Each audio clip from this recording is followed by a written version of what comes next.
रुक जा तू रुक जाए माई, रुक जा तू रुक जाए माई, छोड़ के मौत जोई है रे। रुक जा तू रुक जाए माई, छोड़ के जानी जोई है रे।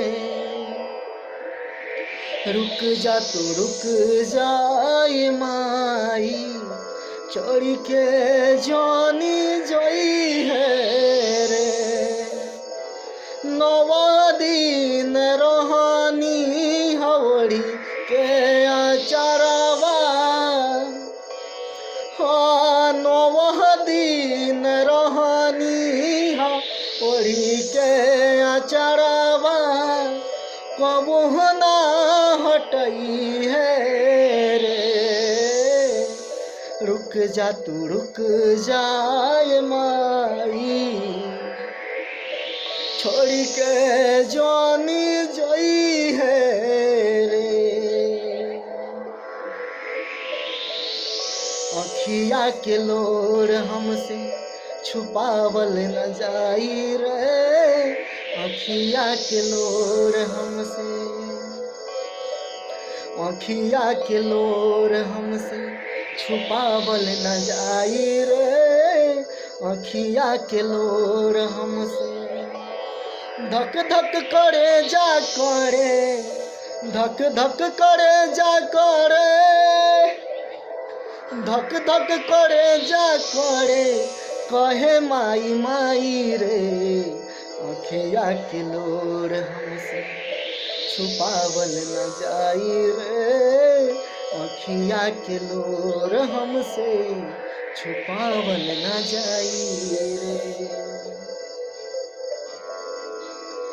माई चल जइबू का, काहे चल जइबू हो। माई चल जइबू हो, काहे चल जइबू हो। हो माई चल जइबू हो, काहे चल जइबू हो। सोची सोची कहूँ कहता हमारो जिया, सोची सोची कुहाँ कहता भीतरे परा। माई चल जइबू हो, काहे चल जइबू हो। सोची सोची कुहाँ कहता भीतरे परा। माई चल जइबू हो, काहे चल जइबू हो।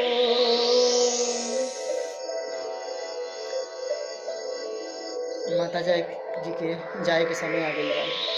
बहुत दुख होता आप सबके भी